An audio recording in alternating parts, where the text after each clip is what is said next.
This is the Action Movie Guys podcast, bringing you action movie reviews from across the decades, plus box office numbers and insight like never before.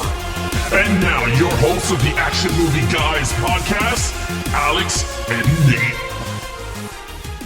What's up, everyone? Welcome to episode number 80 of the Action Movie Guys podcast. I'm your host, Nate. That is my co-host, Alex Figueroa. And we are beginning our very special Mel Gibson month. So this will be a month, the month of August, for Mel Gibson movies. This is the first, and this is a first-time watch for me, a first-time watch for Alex, and this was voted on by you guys, the listeners, over on my Instagram. I put polls up. Me and Alex, we choose the franchises. You guys choose almost everything else we review, by the way, if you didn't already know. So if you don't follow us, make sure you follow us. This is Tequila Sunrise. I had only ever barely heard of this movie, to be honest with you. This stars, of course, Mel Gibson, Kurt Russell, Michelle Pfeiffer, and a secret actor we're going to talk about when we actually review the movie that I was hyped when I saw. So this is, we're going to be reviewing that. Now, before we do so, of course, if you're watching on YouTube, make sure you click the like button down below. Like, subscribe, comment. Have you seen Tequila Sunrise? Were you one of the people who voted for it? What do you think of this movie? What do you rate it? If you're listening on the go, make sure you have your auto download set up so that when our new episodes drop Thursdays and Saturdays, you automatically get them and you can listen to us on the go. Okay, Alex. Yeah. First time watch, I already explained, so I'm not even going to ask you when the last time you watched this was, because it was today. It was never. But box office. Yeah. I have no idea what this might have made because, I didn't do any research on it. Yeah, all right, so here we go. The box office number for Tequila Sunrise from 1988. They only had a domestic box office of $41 million. No international numbers on a worldwide total of $41 million on a budget of $23 million. What year did this come out? 88. That's surprising because at this point, Mel Gibson already was in Lethal Weapon, maybe Lethal Weapon 2. And Kurt Russell, I'm pretty sure, was already in Tango and Cash. And these guys were already known. Michelle Pfeiffer kind of still coming up, right? But that's interesting that two big stars like that. Lethal Weapon was 87, the first one. Okay, so he did Lethal Weapon 1 already, which was a big hit. But he had already done Mad Max. He had done The Road Warrior. Like, Mel Gibson was already a star at this point. Yeah. And Kurt Russell was already, maybe less, but still. It's weird. It would be a movie like today, like two big stars opening and it just does nothing. You know what I mean? Okay. Either way, maybe this is why, because I have the Rotten Tomatoes scores. And not great. The critic reception, 52%. So half and half. Not horrible, but it's not fresh. The audience score, though, 40%. So people just didn't gravitate towards it, maybe. It just wasn't their cup of tea. I don't know. Irrelevant, though. Doesn't matter what these scores are, because who gives a crap? Yeah. We're going to give you our scores. So, Alex, I'm hosting, which means you get to do the honors of going first in these categories. Lead, I did both. I'm assuming you did as well. Both Mel Gibson and Kurt Russell. I just did Mel Gibson because I thought it was Mel Gibson month. So I did it. But in this... I'll do that as well. It won't change my score, so it doesn't matter. Okay, look, here we go. Mel Gibson plays, I wrote some notes down here for this movie. He plays Mac, ex-drug dealer here, Mac. This is the first time I have to whip out some notes because, woohoo! All right, so Mel Gibson as Mac, ex-drug dealer, he was good. I enjoyed him in this movie. I thought his character, this is not an action, like, I want people to understand. We're going to get into it in the action scenes, but the character of himself is not an action, like, he's not an action guy here. Okay, he's an ex-drug dealer that's trying to get out the game, but they keep pulling the guy in, and it's like a love triangle story. That's all I'm going to say until we get into it more. But with that said, I liked him. Very believable. Young Mel Gibson, very good actor. I don't know. He's one of my top 5 actors in Hollywood still, regardless if they blackballed him in Hollywood. But I love him. I think he's very good. I enjoyed his character. He was very funny at times. He's very serious at times. Him with his son, him with Michelle Pfeiffer. They had sex for 4 hours. I was like, wow, this is crazy. But honestly, he had a moment also with the main villain, which we'll talk about in the main villain. I'm not going to say his name just yet, but their interaction with each other was awesome. I laughed a lot, and it was really cool. I'm not going to say who they were yet, but I will say this. I gave Mel Gibson a 3. I thought he was good. I gave him a 3. Okay. It's very weird. I gave him a lot of praise, but I don't know. I guess it's the style of movie that we're watching, but I gave it a 3. Yeah. What did you Look, your scores are your scores. Doesn't matter. Yeah. Okay, I gave him a 4. I think this, you know why I like this role for him? Because of everything you just said. Like at this point, he was in Mad Max, action movie. He was in The Road Warrior, big action movie. He was in Lethal Weapon, big action movie. And then he's in this, and he has to do some different things. And I was like, wow, look at my man Mel played it low key. He played it low key. Mm-hmm. And I could appreciate a low key performance as long as the acting is good. And guess what? He's good. So, he could do more than just be a loudmouth, cocky Lethal Weapon guy, right? He's more subdued here. But why I like him is because Mel Gibson has crazy eyes. Everyone knows this by now. If you see Mel Gibson act, he got crazy eyes. You know what I mean? Like he has this intensity, right? Yeah. And he can't help it. So even in a role where he's playing it kind of low key, you're always like, something's up though. Something's up. Yeah. Something's behind his eyes. And, something's up. And you're just kind of waiting. And I love that in this role. Like, I love that you don't know. Because I'll be honest, the whole movie, I did not know if he was truly like reformed or if he was still involved in the drug game, And I absolutely love that about the character. It's not his best performance because it's kind of low key. If there was a little more flair, I would have gave it a 5, to be honest with you. But it's a 4 as such. I thought he was good. I want to give a shout out to Kurt Russell. He's essentially the lead also. Like, they have about the same amount of screen time. So I'll give him a shout out. And he does a really good job in his role too. I think both of them played parts that you're not used to seeing them playing, which I liked. Because he was kind of smarmy, Kurt Russell. Yeah, but if you really look at his character, he plays the same character when he's older in the Fast and the Furious, right? If you really look at him, he's the... You know what I mean? If you really look at it, but this one's more serious. Though, he had never done... Yes, exactly. Yeah. To that point, he had never done anything like this, which was cool. So, a 4 for me. Okay, main villain. Now, this is the secret actor. I had no idea that my man's Raul Julia was in this movie. Let's go. Yeah. A Puerto Rican legend. Yeah. Okay, I'll let you go first because I don't want to get too excited and talk over you. All right, so my man Gomez, right? So I was shocked. To be honest with you, I really did not know. And for those of you out there that is watching this review, this is a spoiler filled. So this movie is heavy plot twists. Like you do not know who's the Carlos in the movie. 'Cause that's who they're looking for. They're trying to put in jail Carlos. So right now we just spoiled it. It's Gomez. Robert, what's his name? Julia. Raul Julia. Yeah, so he comes in, he plays Carlos. Now, he is really good. And I totally forgot because I only know him as Gomez from Addams Family. Or M. Bison. M. Bison. But I mean, his big famous role is Gomez. Like, that's the one everyone knows him from. And I never seen another movie with him in it. Like, to be honest with you, this is like the first time. I mean, Street Fighter, but that is a piece of shit.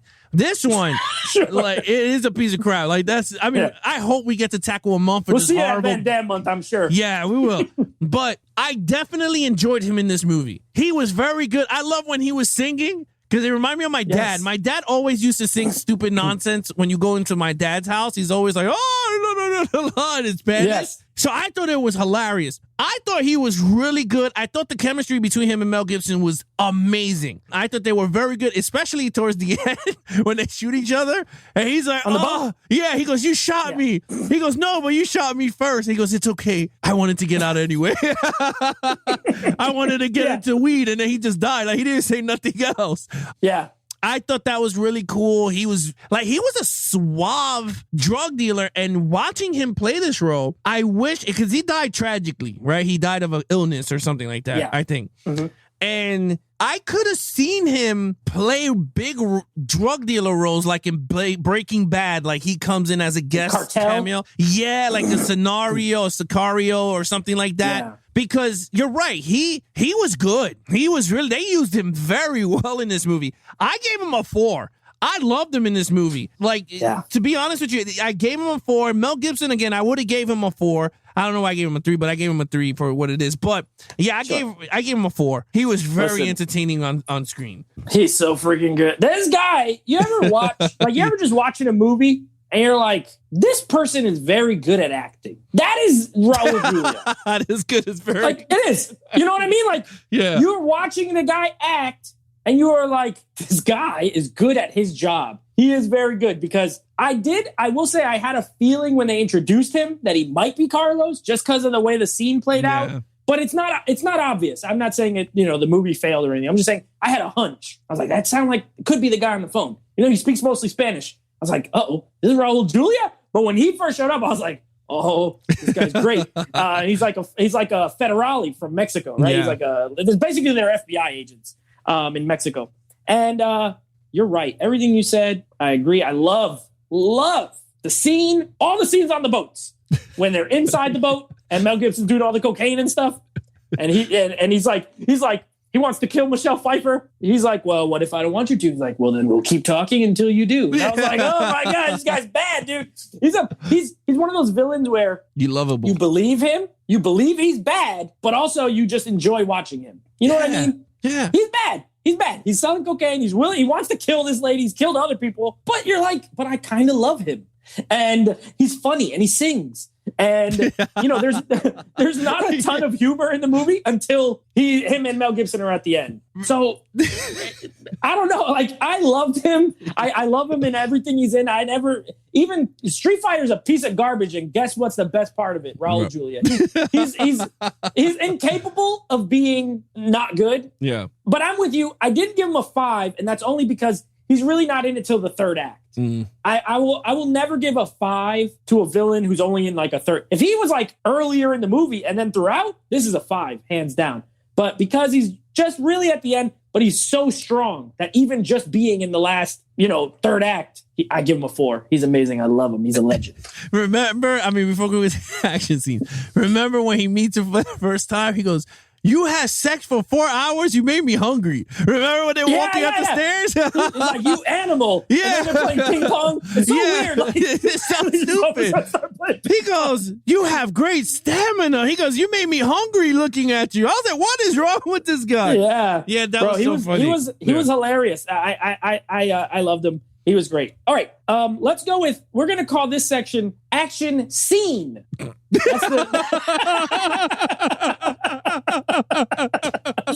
this episode, it will be known as Action Scene. So please take it away. Yes. The blow up at the end. That is the only action you get in this movie, ladies and gentlemen. There is no action. So for those of you out there that voted for this movie, what were you thinking? This is an action podcast. You gave us one explosion, but it is some what gunshots. It is, and 2 gunshots. Well, I will say this though, you guys are good. You guys are good. You guys actually picked a pretty good movie. We'll talk about that. Yeah, we love you guys. In terms of action scene, though, it's literally there was only one blow up scene. Kurt Russell shoots his gun like 2 times in this movie, and that's pretty much it. Like, I gave it a 1. Like, that's the lowest we could go in this movie. Like, score. Look, I don't want people to be like, oh, but no. When it comes to category of action scenes, it's how much does it work with the scenes? How much does the actors work in the scene? Everything that goes up, chase car, everything. How's the choreography? This does not fall on it. This gets an explosion. That's a point. And that's all it gets. To be honest, that's everything that's in this. I give it a 1. I'm sorry. It's a 1. All right. So to defend the people a little bit, here's how this works. When I put the polls up, what did you do? I have to pick. So when I put the polls up, I have to pick 16 movies because that's the only way is to get it from 16 down to 8 and then down to 4. Because typically every month is 4 weeks, right? Like currently, the 90s movies, I picked 20 because we have to get it to 5 for that month. So I try to line it up. So as far as Mel Gibson's filmography, this got in because the IMDb thing says it does say crime, thriller. It doesn't say action, but a lot of times those crime movies or thriller, there's usually some action. And also it was either this or what am I going to put? Daddy's Home 2? I'm not going to pick a comedy. No, you're right. It was the closest thing and people voted for it. This won 2 rounds. So, and it went up against actual action movies. So listen, I'm not mad about it. I'll be honest with you. I know we always say 1. In my phone while I'm watching the movies, I'll write a number, right? Like when I'm taking notes. And then if something happens that's better, I'll raise the number or lower the number, whatever. I had 0 written. I was going to be the first 0 until that thing exploded at the very end. And then I was like, well, now I can give it the 1. It hadn't even earned the 1 until that explosion. We would have had to give it a 0.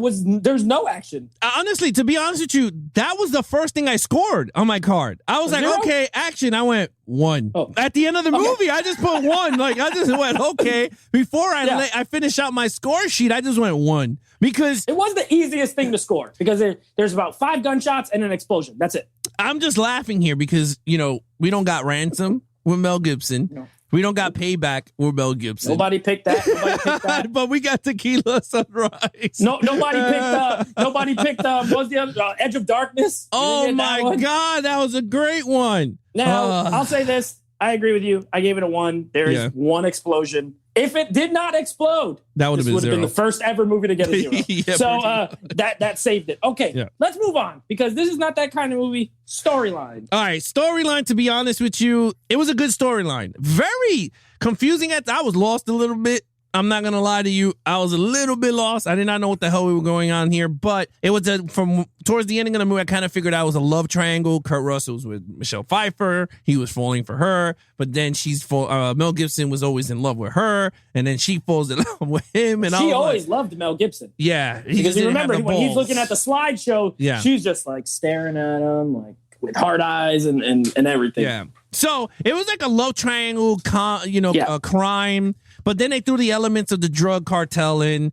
They had to use Mel Gibson to get this Carlos, which was played by Raul Julia, into the fold, like to bring him out. So Kurt Russell was trying to use his friend, which they were friends. Honestly, I enjoyed it for what it was. I gave it a 3.5. I enjoyed the storyline. I thought it was really good for what it was. And this is the first time watch for me. So I was kind of shocked that I would enjoy it for what it was. And I actually enjoyed it. I thought it was a good storyline. All right, so I'm going to come out, and even though we just yelled at all the people for voting for this, I'm going to come out for Nate and say thank you so much for voting for this, because I have never seen this movie. I never did. And I absolutely loved it. I see, like, this is, I literally watched the movie sitting up, like, leaning forward for more than half of it. Yeah. Because I was like, when is this going to all, it's like one of those House of Cards, right? Like, they're building the cards up, and they're building it up. And you're like, at some point, this thing's coming down, and I don't know what's going to land where. And I love that in the movie. I love that Kurt Russell and Mel Gibson were like former friends who are still kind of friends, but one's on one side of the law and the other's on the other side of the law. But he's trying to be a better person, but they're trying to, the informant's constantly trying to make him do drug deals. Like, I don't want to do that.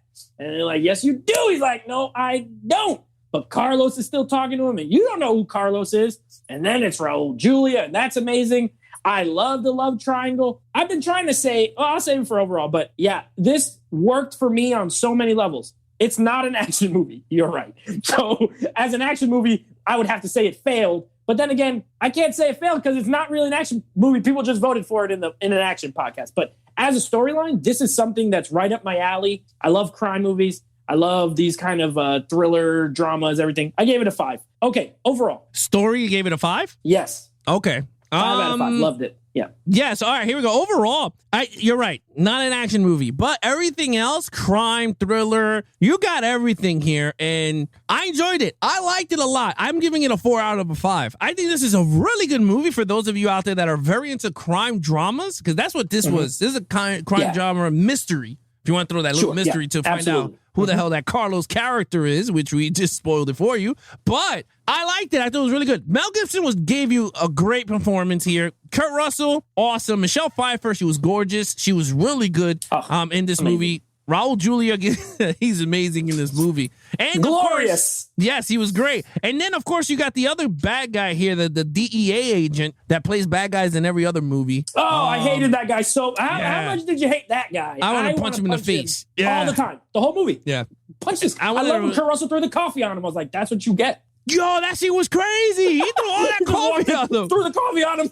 Yeah, that was crazy. He's like, you're in my office and all this crap, and I loved it. Anyway, I gave it a 4 out of 5. Very entertaining movie. Thank you so much for everyone that voted for Tequila Sunrise. I haven't touched one thing in this movie, and that is, well, that's good. That sounds dirty, but I haven't talked about Michelle Pfeiffer. I never touched Michelle Pfeiffer, but I've not talked about Michelle Pfeiffer. She actually was my favorite character in the whole movie. Now, she's not the lead, so we have to score Mel Gibson. If I was scoring Michelle Pfeiffer, she would get a 5.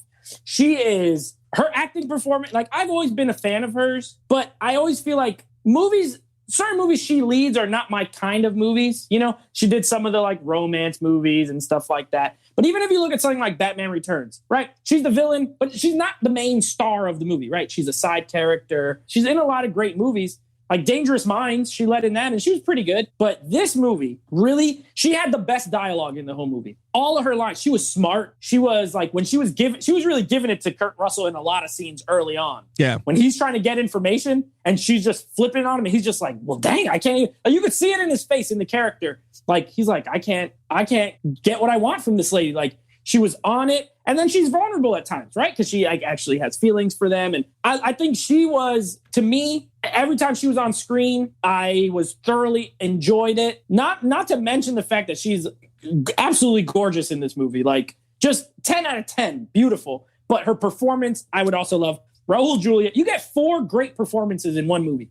There's not a lot of movies that you can say, 4 actors, Mel Gibson, Kurt Russell, Michelle Pfeiffer, Raul Julia, all are terrific. Great acting, great story, no action, absolutely no action. I gave it a 4.5. It's not a 10 out of 10. I'm thinking in my review, Netflix style, but 4.5, a 9 out of 10 I would give this. I loved it. I'm going to buy it. It's a movie that I love, but it is not an action movie, guys. So thank you for voting for it, but it ain't got no action, but it's great. If you want, like Alex said, if you want that crime movie, drama, mystery, thriller, go watch it. I have no idea how this has a 40% audience score on Rotten Tomatoes. Is it just me? You tell me if I'm crazy. This feels like one of those movies that at the time it came out, it might have seemed a certain way. And over time, it's like you could appreciate it more. Like, maybe at the time it just didn't. Maybe it was too similar to other stuff. I don't know. But watching it now, I absolutely loved it. I think people should give it another chance if they watched it back then and didn't like it. Yeah, I agree with you. So totals. What do you got? What's your total? I got a 15.5. I mean, again, if it wasn't for action scenes, I think I would have scored it higher, but there was no, I mean, we just said it, just one explosion and 2 gunshots. That's pretty much it. But other than that, 15.5. Yeah, so I have an 18.5, and it would have been easily in the high 20s if it had any action, because I gave it a 4, a 5, and a 4.5 in the other category. So darn you, action, 18 out of 25. Okay, with that being said, that is Tequila Sunrise. Now, here's what we got coming up down the line. Next week, me and Alex are putting in overtime. You guys are going to get so much stuff because we're 1 week behind from when I was sick. Listen, next week, we are going to be reviewing The Mummy, the Brendan Fraser mummy, the good one. The Mummy Returns. We're going to be reviewing that. We're going to rank the Rush Hour franchise. We're going to be reviewing 2 more Mel Gibson movies. This time, we got We Were Soldiers, first time watch for Alex, and Bloodfather, which I cannot tell you Braveheart. How I flipped them. Bloodfather. Okay. I changed it because we have to review so many movies, and that movie's 3 hours. So we're going to go Jesus. Bloodfather. Okay. And I cannot tell you how excited I am for Alex. If I will be literally sad if we come and sit here to review and Alex is like, it's all right, which he might. He might do, Alex does what he does. He likes what he likes, but I can't wait. I know he's never seen it. I've seen it a few times. Bloodfather, and then after that we'll do Mummy 3, which is terrible, and Braveheart, which will make up for it. So we got a lot of stuff lined up for you. You want to keep up with we got a lot of stuff coming out next week, so keep an eye out for all of that. Yeah, of course, if you guys want to follow us on our social media accounts, please follow Nate over on Instagram at Netflix Reviews. Check out the podcast with him and his friends called Netflix Movie Reviews. Anything Action Movie Guys podcast, please follow us on Instagram at Action Movie Guys podcast. And of course, for those of you that would like to catch our reviews on our YouTube channel, please check us out over on Levels of Geeks. We're back there. And of course, we're going to be returning to lives November 1st at 9 p.m. Eastern. And of course, if you enjoyed this video, please subscribe to the channel, hit the like button, hit those notification bells. So every time reviews drop, and they're going to be dropping a lot on this channel, you guys will be notified. Till then, that is your host, Nate from Netflix Reviews. I'm his co-host, Alex Figueroa. Be awesome to each other and geek out.